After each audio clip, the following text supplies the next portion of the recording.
Singles, scribes. You've all worked on your books for months, possibly even years. During that time, would you say your dating life improved, suffered, or stayed the same? I thought it got better. It was such a great pickup line.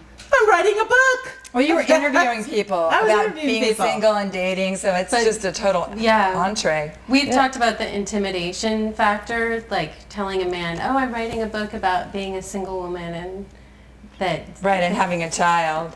And my book, Falling into Manholes, which is just a big red flag for lots of men anyway, because... They might be the manhole? Well, yeah. The idea that I lose myself in relationships. So right. It's this big red flag, and I feel like I have to explain to them, but maybe it is a big red flag. Now, I mean, in some ways, because my book is about me at my most vulnerable, it's like an anti-dating profile in a way. I don't want somebody to read this book before they know me. Right. Well, I know, I always the same way. Yeah, I always tell them, I've got a book, but please don't read it. Get to know me first. Give us a chance. Yeah. And I was not dating. I was crawling out of a manhole while I was writing it, and I haven't dated since. I haven't been with a man since I've dated lots. Well, the trap I fell into while I was writing my book was that I couldn't figure out what the ending. I thought the ending would be, I love being single, I love being a single mom, but somewhere in the back of my mind, I think I did want this happy ending and meet someone.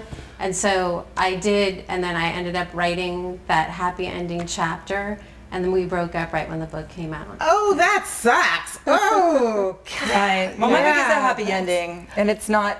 It doesn't involve a man. I loved it, yeah. So, and that just goes to show you really can't write a happy ending. Well, there is no ending. But if you're married, there's an ending because you're together. The script, that's it. Oh, but no, if you're no, single, no. There's married doesn't. That's not an ending. Well, that's the myth, the Cinderella myth. You get married and live happily ever after. Well, I think you get married and you made a choice and it's done in a sense. But if you're single, to me, that's what's so kind of cool because it can always, the stories continue. It's always something. There's always possibility. But she writes a book and puts a happy ending in there, and I'm cracking up because that's what we all do in our heads.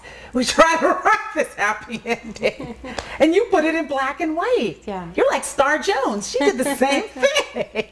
And I think that's the hard thing about writing a book in the genre that we've chosen, because people always come up to me and say, "Well, does this mean you're against marriage? Do you date?" And I'm thinking, yes, that's what single people do. We date. I'm a professional dater. Yes.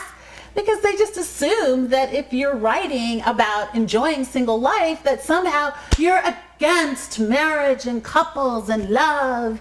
Yeah, I get asked that a lot because my book is called Single Mom Seeking. That's the website. And all the time people ask me, what's going to happen when you're not seeking anymore? Right.